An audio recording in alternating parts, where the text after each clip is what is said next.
بینرین هجا جارک دن بخیرات ناو دکم ده برنامه نوج برنامه هفت رنگ هیویدارم گو تندرستیا و توا باش به هفدور ام دچن گرکی دن دناو بختی چاندو هنرارنگین ام بری خود دن باجاری دیاربکر آمدی جنو میرکی هنرمند لی باجاری دیاربکر آمدی دست به خباتک هنری بالکش کرنه گو جگولین حشک تابلوین هنری درست دکن او دخوازن خوزای درباسی ناو هنری بکن خجیجا فارقین او راپور ده درباری واندج مرا آماده کریه گلو کارین کیفی دکاره به کارین سرکه ایجیان امروان لیما مستبا هزدام لیجو هوالاوی عایشه سونا هوبیک خواه شخورک نه کارین سرکه کو دبرا خواه جید کن با هزدام لیجو جزارکاتی خدا دست به برف کرنا کلیل کان او حش کرنا وان کریه لی حضرت چکنا تابلوی مکلیکشی به هوالاوی سونا را درکتیه با هزو سونا ویزا خوشخوازای دگرن لی برگو دیزاین ج آفرینری آمانته هر دو هوال وی کاری بریا 4 سالان مال خو دست بکنه لنها لکارگاه خو تابلویا کلیل کن حشک چیدکن کارگاه بناو شولو خراو وکا هولا پیشنگه جبه و اتولیا مه نوا و اتولیا دا چند هف اتولیا دن جهنن جوان یک اتولیا نجی خباتین کلیل کن حشکن ازو هوالا خو عشت سنا وان خباتا چیدکن از کلیل کن کمت کن و جبه و حوالم معشت ناجی لطفاً کلیل کن حشک تصارمان آواد که یا خدا مروف چتان کمت کنی امیجو کلیل کبون جان جوونش مثلا قبام بردان دمشن رو پلک تبینن آنجا کلیل که تبینن و جيت كنت خنابا برتكان اف حمو كسان راه يعني بشرتناوي تشك يعني جبو او بل جبو تايا مثلا تشتكي جرينكا جبويت تخينا برتكاخو هلبت زانبون جی لازمه جبر که کلیل کن جاریان جی هنه و دو بیجه که گر مرو نظام به نخواشی جی ده جان مرو دا پیدا دبن دما برف کنه کلیل کان دا با هزدام نجی ifade که جبو کلیل کان جانا باجار به پاشاشی دگرن لی جانا دبینن البر شباکا وان کلیل فکرنه لی حشکناوی جی پر گرینگه گرک چند درجه به آنجا چوا را حشکرن ببینکاش مثلا جرا وقت لازمه يعني أنا كا جتكو أم أطولي عذابو أو كلي كان من ناس كير مروف كرك تنن نبيجه كلي جانا جت دستغل دي كلي كي دبنين روخشين تف قشتي جانته لگوری ifade yawi zamanek dnawan u kلیل کان داجی چیبیه و دو بیجه گلک جاران کلیل تبیجن و امل برن كوتشي دا درباس فيه برجع بيتت كبر يعني أو كلي دبي بعض دبي دريمة جمرة دبيجة يجبركو أم في كاري أم هيسكن يعني أم زاننكو يعني أو باوري نابد لهم مروف دا قبا قش ببه مروف زانن بكو هو تشتك لودر قيرينك يعني جبو ما تشتك وسا براسي کاریوان جخوازایته خوازاچ خاص برهمدار به تابلوی وان جی خوشو گشت بن لی تکچون خوازای وان جی باندورد که او دنا فکار داید بیجه کو روز بر روز جورین گلو گیایان جی ونداد بن بینرین هجا هنرمند کرد هوزان برادر موسیقی به سالان لسر ستران موزیک و هنرا کردی دخبته و جبو ویجی کتیه زندانی او کوچبر بویه سترانا وی لمال و کلان کردان بلا بویه و سر زمان تی گوتن هر کس سترانا از شهیدکی بیناو نازکم و یا هارونی من وستیای و گلک سترانی وی ایجا جبلی موزیک جی و سترانی او شیوکارکی باشه û karê nivîsandinê jî dike û lîstikbaniya sînema jî. Niha Hozan Birader mêvanê bernama Heftreng. Hunermend mamoste Birader Musîkî gelek spas bo beşdarîbûna te bernama me. Te bi xêr hatî. Sağ bin, xêrdar bin, spasxweş, ez spasiya we dikim. Gelek spas rastî ciyê şenaziyê gotibû mêvanê Heftreng û em hêvî dikin got bernama me jî Heftrengê dinê lê zêde bike got xweştir bibe. Çîrokên te yê xweş û stranê te got li her derekê belavbûne ciyê şenaziyê rastî tu hunereke xweş pêşkêşî gelê xwe dike. Dixwazim destpêkê tu li her derê jî te gotî lê em dixwazin ji bo bînerê xwe jî bi wan jî parvekin çîroka te bi billûrê ve ew billûra gotestend te pêlava xwe firot ji bo got billûrekê bistîne. Ji wê de dest pê bikin birader çawa ketî nav ev cîhana hunerî û hetanî ana jî berdewam lê. Pir yanî wek nîvxewnekê tê bîra me yanî baş bi rastî baş nayê bîra me ez çûk bûm. Çerçîk hebû navê Hemed Emînê Etar me jêr digot. Tim dihat gundê me dihat musîka. Îca benîştanî, balon tanîn, şekir tanîn, şekirê sêva tanî. Îca bi çi distin? Genim distin, herî pir çûpal distin, hesin distin, lastik distin. Vê çayê pêlavê dora hebûn. Ew dema vedgeriyan dîsa dikirin pêlav û dîsa millet vedgerandin. Yani her lastik netsendin. Pêlava min jî yek dora bû pînekirî bû gelek pîne lê hebûn. û ew tûk dî got yani ez xwazim got hatiye man pêlava xwe derxist dayê û mêrî jî qebûl kir û pêxwas ez tevî tûkê vegeriyan malê. Wisa dest pê kir. Belê di malê bi xwe de jî wek em dizanin malê de yani ew benge hebû ew cihê got huner lê mezin bibe xwedî bibe lê hebû. Belê. Bavê te Belê, wek belê. ez zanim bavê te dengbêj. Bavê me dengbêj bû, civata wî digeriya, bi taybet zivistanî, dengbêjên derdorê dihatin ji gundê Mêrdîn, gundê Qiziltepe, ji Xursiyê mesela dihatin. Hinek ciwan dihatin dengbêj dihatin civata bavê min çend stran digotin digot xalê Siloz hatin mikat û dengê min ecibîne. Yani ez dengbêjî bikim nekim yani bu yê rengî. Wî jî cana henek dikirin hinkar digot la tu çi karî dikir karê xwe bikir. Hinkarî digot ek te wa nekira baş bû. Yani ew tên bîra min. Xeynî wê mesela gundiyê me çend hebûn stran wan jî digot civata bavê min êl billûrê dixistin hebûn di daweta din billûrê dixistin ber direxisîn. Wana tên bîra min yani ev hemû bandor bû evîna strana Kurdî di Mirçê. Lê zanîngehê dema xwendinê te dest bi wek dixwe hat ser em bêjin dika muzîkê li ber xelkê te stran gotine yan jî berî wê te bi bavê xweriyan na malê te stran digotin. Yani cara pêşîn bêjin tu li pêşiya xelkê got strana bêjî û tu wek hunermend xwe bide nas kirin. Cara pêşîn ne li zanîngehê dibistana navîn Navîn. ez derketim ser dikê. Bergêdî ez fêrî tembûrê bûbûm û mistiran ezber kiribûn, mistiran digotin. Wê çayê li dibistanê car carna jê digon miras. Yani wek şevên çandî û ji bo kêfa zaroka dawiya salê bê şev ji wan re çê dikirin. Min jî derdixistin min çend stran digotin. Belê di wê demê de Tirkî bawer dikim rewşa siyasî gelekî zor û zehmet bû û taybet ji bo Kurda, ji bo zimanê Kurdî, muzîka Kurdî her tişt qedexe bû. Te ji bo vê hunerê te yanî te zehmetî jî dîtî, te ketî zindanê de jî ji bo got em naz bikin bê ew huner ne tiştekî asan û erzan e qelenê wê jî heye. Te qelen dayî duê de tim dixwazin wê jî naz bikin. Wek hemû hunermendên me û hemû gelê me her kesî gorî xwe qelen da, min jî qelen da. Helbet dema dibistanê li pêşberî millet dema sera dibistana navî min bi Tirkî digot.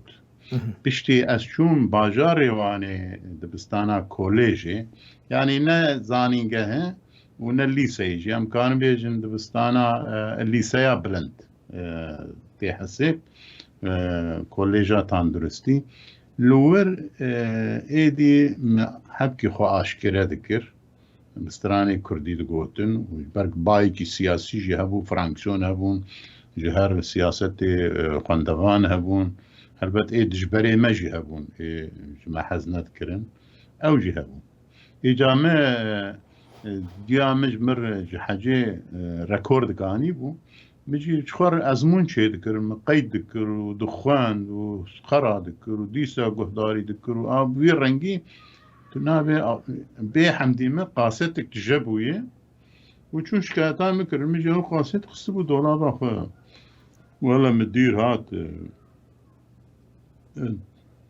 دولابا نري بشتي قاستام قلت قو تمام كنترول خلاص ما فهم كرقش بو ما هاتي نا كنترولك جانا عمومي بو و بشتي حفتاكي از تسليمي بوليس اجي كرم بوليس اجي هشت حتى عمري مبو حشده طبي بشتي ليدان وشكنجة وشاوى عجقاندنا نفسي استسلمي محكمة كرم محكمة جي نري عمريم هجدا قرد اشاندم مالا خالي من حبسي زنداني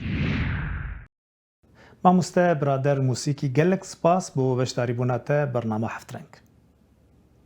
اسپاسیاوە دکم هون هەر هەبن سلااوت بۆوە و خەباتکارێوە و گۆداریوە. چاوان خلیل شانۆگەرەکە ji Helepçeya got ji zaroktiya xwe ve dest bi xebatên şanogeriyê kiribû û karî bû cihê xwe di nav şanoya Kurdî li Herêma Kurdistanê bigire û xelata baştirîn lîstekvana şano li Festîvala Kerkûkê bigire. Ferhan Hewramanî ev raport di derbarî wê de ji me re amade kiriye. چاوان خەلیل شانۆکارێکی هەڵەبجەیە و دەرچووی پەیمانگای هونەرە جوانەکانی هەڵەبجەیە. هەر لە تەمەنی منداڵیەوە وە خۆی دەڵێ لە ڕێگەی خانەوادەکەیەوە تێکەڵ بەکاری شانۆ و نواندن بووە. من هەر لە مناڵیەوە لەبەرەوەی لە خانەوادەیەکی هونەری بووم حەز و خولیان بۆ هونەر هەبوو بە تایبەتی بۆ شانۆ. من کات لە تەمەنی 4 ساڵ بۆ 5 ساڵ بووم ئەم بینی کە پورەکانم ئەچوونە سەر تەختەی شانۆ ڕۆژانە پرۆڤیانە کرد لەگەڵ ئەوانە ڕۆشتم هەمیشە خولای ئەوەم بوو ئەبێ ڕۆژێک لە ڕۆژان منیش بتوانم بچمە سەر تەختەی شانۆ. چاوان دوای پەیمانگای هونەرە جوانەکانی هەڵەبجە چووەتە هەولێر لە چەندین فستیڤاڵی نێودەوڵەتی بەشداری کردووە. ئەو دەڵێ لە هەڵەبجە هۆڵێکی تێدا نییە تا نمایشێکی تێدا بکەیت. باڵێ بە دڵنیایەوە کێشەی سەرەکی ناو هەڵەبجە نەبوونی هۆڵێکە. ئەگەرنا لە ناو هەڵەبجە کۆمەڵە شانۆکاری زۆر باشێ گروپی زۆر باشێ بە نمونە لە کاتێک لە فستیڤاڵەکانە ناوی گروپی شانۆی هەڵەبجە هێنرێ یعنی گروپەکانی تر ئەترسن لەبەرەوەی کاریان زۆر باشە ئەترسن لەوەی ڕکابەتی شانۆی هەڵەبجە بکەن. لە دووەمین خولی فستیڤاڵی نێودەوڵەتی شانۆی کەرکووک لەگەڵ گروپی شانۆی ڕۆژ بەشداری دەکات و خەڵاتی باشترین ئەکتەری کچ دەباتەوە. شانۆیەکەمان بە ناوی شۆگار گۆرانی خۆیان لە گروپی شانۆی ڕۆژ بوو. فستیڤاڵی دووەمی شانۆی کەرکووک خولی عەلی کەریم بوو لەبەرەوەی فستیڤاڵەکە هەر جارێک بە ناوی هونەرمەندێکی شاری کەرکووکە.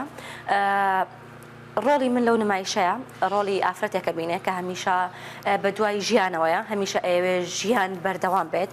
بەشداری خانمان زۆر بوو 15 تا 16 خانم بەشداریان کرد بوو و لیژنەکەش لیژنێکی زۆر پرۆفیشناڵ بوون.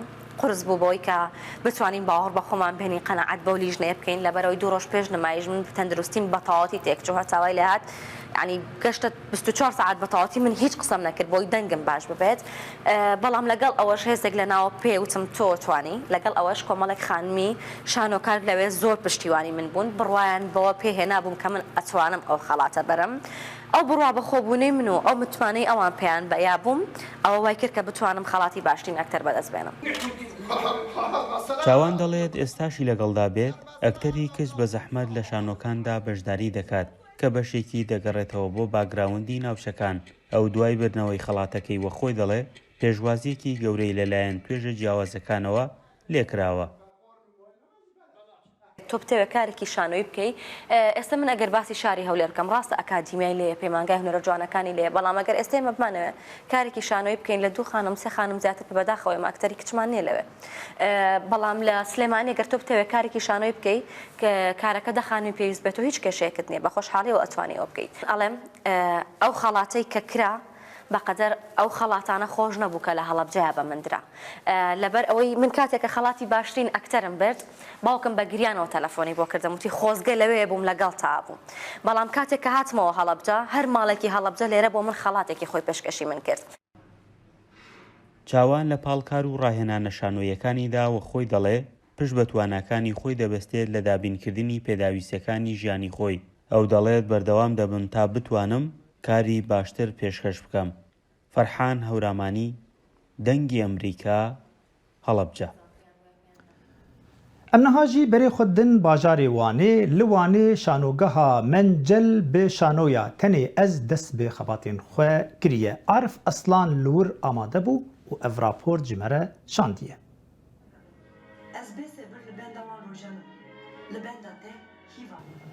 Li Wanê lê îstika tinê ez derket pêşberî şano hezan. Tiyatro Mencela Wanê ku beriya 5 salan hatibû vêkirin û di dema pandemiyê da deriyê wê girtî bû, roja şemiyê bi lê îstika tinê ez derket pêşberî huner hezan. Hejmarek siyasetmavanên Partiya Demokratîkan Gelan HDP û Hunerhez beşdarî merasîma vekirina serdema nû ya Tiyatro Mencelê bûn. Lê îstika tenê ez beriya pandemiyê hatibû amadekirin. Lê ji ber tedbîrên hember belavbûna vîrusa korona piştî 2 salan cara ewil li Wanê derket ser dike. Profesör Çivitsin. Çivitsin. Profesör Çivitsin.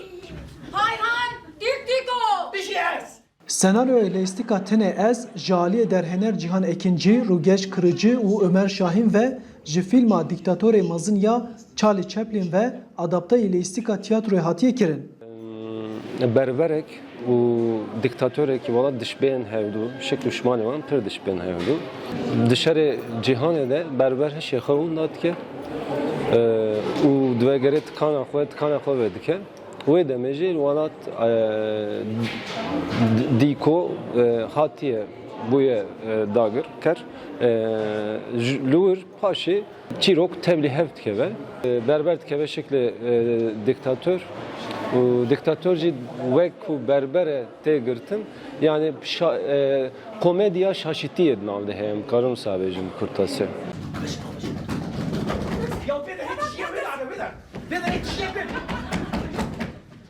Derhener Ömer Şahin ku di heman demî da şanoger e, dibêje ku wan xwastiye biriya şanoyê dîktatoriya beriya 1940 bînin pêşberî gel ji ber ku heman rewş li gelek welatan berdewam dike.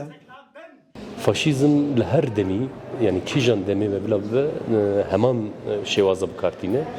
Em ji bi vê awayî dixwazin mesajekî bidin gel û gelê hemî dinyayê ji ber ku rê û rêbazên faşîzmê her tim aynî ne em jî li gorî wan tev bigerin û xwe biparêzin yani bi awayekî vêyekê bigihînin gel. Di dawiya lêîstikê da berberê ku bi xeletî derbasî cihê dîktatör bûyî nasnama xwe eşkere dike û dibêje ez nikarim zilmê li gel bikim. Tu lu kuderê bijî serê xwe bilind bike û binêre îman. Ewr bela roj derkeve. Tarî şûnaxa ji Romayê ve deyîne. Em dibin şaîrê zayîna cîhaneke nû. Ev dem nêzik e. Arif Aslan, Denge Amerika, Wan. Herwiha em di warê şano dimînin lê bajarê Duhokê jî şanoya kî wê derkeve hate nîşandan. Ev şanoya got Jean Paul Sartre nivîsandibû li ser rewşa wekheviya di nav civakê de. Zanînên zêdetir di raporta Selam Balayî de. شانۆگەریە کی دێ دەرکەویت لێ پەیمانگەها هونەرێن جوان هان نمایشکردن ئەف شانۆگەریەش نوێسینە جان پۆل سارتەر و دەرهێنان و ئامادەکردنا هەلکەف ئیدریسە ئەد هەمی ئەفسانەیاندا دۆزەخ وەکە جهەک بترس و نەخۆش و پڕی ئازاردان هاتیە ناساندن ئەد vê şanogeriyê da azadî û têkdana azadiya yê beramber mezintirîn dozex danasîn. Çakîtek ku hemî xwîn bîtin, çakîtek bi duwazde guleyan, ev ji wekî her car serê rê hîviya min bû. Sarter rastî sala 58 ev şanoyan nivîsî tê de behsê regezê siyê kirî yanî çawa jiyan buwat bite cehennem çawa nav jiyanê de ew cehennemeke durist kin. Nêrîna Sarter bi xwe de jiyan bi xwe cehennem e çekî em ê ku de qebîl nakin em tê ku de nagehin. Rastî jî mijara serekiya vê şanogeriya me viyayê bêjin ew e ku heta ku em azad bin pêdiviya em azadiyayê ku de qebîl kin. خو انسان و انسان قبول کت وکی بیولوژیا ویا تایبت وکو هبونا ویا تایبت وکو حزو خواسته کنوین تایبت اگر هم کدو قبول نکن ام مجبورن کو انسان که جهنم دبجین قبول کردن تنه قبول کردن سیاسی و جواکی نه قبول کردن بیولوژی یا لشه انسان گله که مهمه کدو قبول بگیر جیرا خود دراب کرد درمی تو کسی که درمینی تو یک چریتی کدسه خوش بفکر هکو تو جان باید تو چیکی چریت تو کو کسی که حصول بردرگه دوزخه که بید گله کاسرن تراکیج بید کسی که راگز واسل بردرگه دوزخه که بید و حتی دو ماهی یعنی مدفیا سر دابم و دو ماهی دیار بو کو افشا من وی که چک مار کرو کی درکت او درکت او کسی نیشینیدن چکی دوشانو گریه داوسا کو کس ام جهان دا اکدود ایشینین مثلا از کاری که ایشینم بخفنه که ایشینم نخوشی دید نبرم داد چه بن بس او کسا کرو لال کسی نیشینیدن او در کویتن بس ام ده هر لچه خومینین هجمارek zor ji xwendkan û hunermendan bînerên vê şanûyê bûn. Ev renge nişkirine bi başî di nav civakî de dan zanîn. Rastî ev şanûgeriya gelek xweş bû yanî xweştir bû ji her şanûgeriyek dî min dîtî û gelek ya roman bû romana wê ew bû ku bi daîma mirov beref tişt baş ve biçîtin û hizira tişt nebaş neketin. Çenki eger tu yê boşî bêkî dê boşî hêta rêkota û eger tu yê xirabî bêkî dê xirabî hêta rêkota. Rastî yanî ev şanûgeriya من أفكر جديد وجالك يا رامبو وأزدس خوشيل در هنا رجيت كم بكوري ويا جوان بزاوا شانوی و بجداریا رگز مت شانوگریان دا ویرکیه و طام و چیجکا تایبت دتا شانوگریان و رول کچو جنان شانوگریان دا لویداوی اتهدا دیتن سلام بالایی دنگ امریکا دوهاک بینرین هجان هم بری خودن بریتانیا سترانبیجا ناسکری دیما ویرا لین یاگو دشر جهان یا دویمین ده بسترانی خواه هستی شروانا بلند کر لیبلی او نتنی سترانبیج بو او ده همان دمی دجی شیوکارک باش بو او تابلوین وی بالا خلکی کشاندی کاب هفدور لوی راپورتی بنر سربازان و کشتیوانانی هێزی دەریایی لە دەوری هونەرمەند ڤێرالێن کۆ دەبوونەوە هەمویان بە ئاوات بوون واژوویەکی ئەو خانمەیان هەبێت کە دەنگەکەی هەموو جۆگران و هۆگرانی لە ماوەی شەڕی دووهەمی جیهانیدا دڵخۆش دەکرد و دەیهێنانە جۆش. دەنگ و موزیشی ئەو گۆرانبێژە ورەی سەربازانی لە ماوەی ڕۆژەڕەشەکانی شەڕی دووهەمی جیهانیدا بەرز دەکردەوە.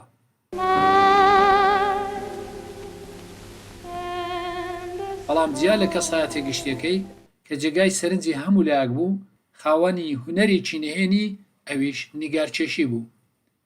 ئەو سەدان کاری نیگارکێشی بەرهەم هێنا کە پێشتر هەرگیز لە نێو خەڵکدا نەدیترا بوو. بەڵام ئێستا کەمتر لە 2 ساڵ دوای مردنی ئەو بەرهەمانە لە موزەخانە و پێشانگایەکدا نیشان دەدرێن کە سەردەمێک خۆی خاوەنی ئەو شوێنە بوو. لین لە فێرگەی هونەرمەند ئارتۆر سیگاڵ چەند پۆلێکی خوێند و تابلۆی بەبۆیە و ڕەنگی ئاوی لە گوڵ و دیمەن و خەڵک دەچێشایەوە.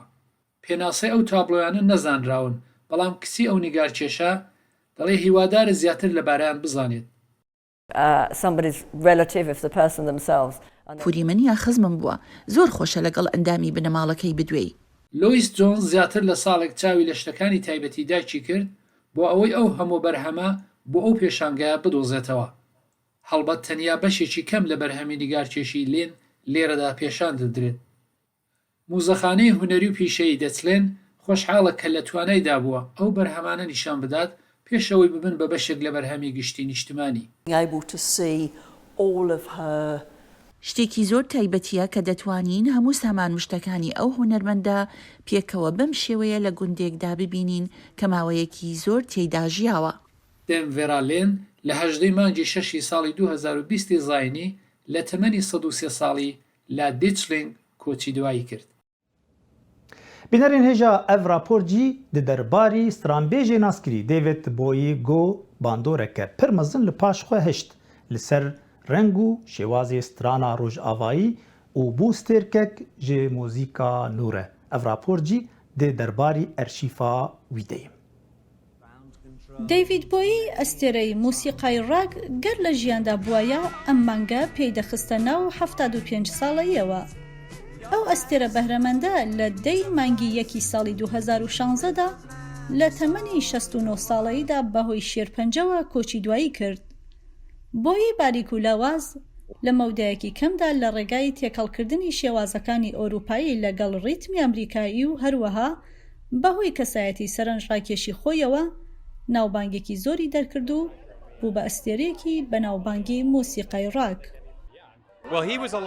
ئەو زۆر زیاتر لە گۆرانی بێژ و مۆسیقا ژەنێک بوو، ئەو خۆی بەتەنیا کەڵتۆرێک بوو. بۆیی کەسایەتێکی سەرەکی لە شەپۆلی گەلەمڕاکدا بوو. گەلەمڕاک شێوازێک بوو لە مۆسیقای ڕاگ کە لە سەرەتای 1970کاندا سەری هەڵدا و لەلایەن مۆسیقاژەن و هونەرمەندانەوە بە لەبەرکردنی جلوبەرگ و مکیاژ و ستایلی قژی تایبەت و سەرنجڕاکێژ نمایش دەکرا. هونەر و تەکنیکە بەرزەکانی بۆئی زۆر هونەرمەند و ئەستێرەی ئەو بوارەی خستە ژێر کاریگەری خۆی. لەوانە میک جەگەر ئەکتەر و گۆرانی بێژی بەناوبانگی بریتانیایی و هەروەها لو ڕید گۆرانی بێژی ناوداری ئەمریکایی. دەیڤید بۆوی کاریگەری هەبووە لە سەر هەموو شتێک. ئەو ڕووداوێکی کللتوری بوو، مۆسیقاکەی هەموو شتێک بوو. ئێمە بیری دەکەین. بۆی لە ساڵی 1947دا لە لەندەن لەدایک بوو. ئەو هەر لە سەرەتای تەمەنیەوە خولیایەکی زۆری هەبوو بۆ موسیقا و دیزاین و هونەر و سەماکردن و وەک زۆرێ لە منداڵانی ئەو سەردەمەش بە شێوێکی قۆڵ لە ژێر کاریگەری موسیقای ڕاکدا بوو. من یەکێک لە گەورەترین و تونترین هەوادارەکانی ئەو هۆنەرمەندەم کە تاوەکو ئێستا لەسەر ئەم هەسارەیە هەیە. دەیڤید بۆی دووجارە هاوسەرگیری کردووە. جاری یەکەم لەگەڵ ئەکتەر و مۆدێلی ناودار ماری ئەنجەلا و جاری دووهەمیش لەگەڵ ئیمان سوپەر مۆدێلی نێودەوڵەتی و لە هەردوو هاوسەرەکەشی ببوو بە خاوەنی دوو منداڵ. بەفراوی نووری، دەنگی ئەمریکا، واشنگتۆن. بینەرین هێژا ئەم گشتن داویا گەڕاخوێ دناو بەخچێ چاند و هونەرا ڕەنگین حەتانی گەڕێکدن هەرشاد و بەختەوەر بن.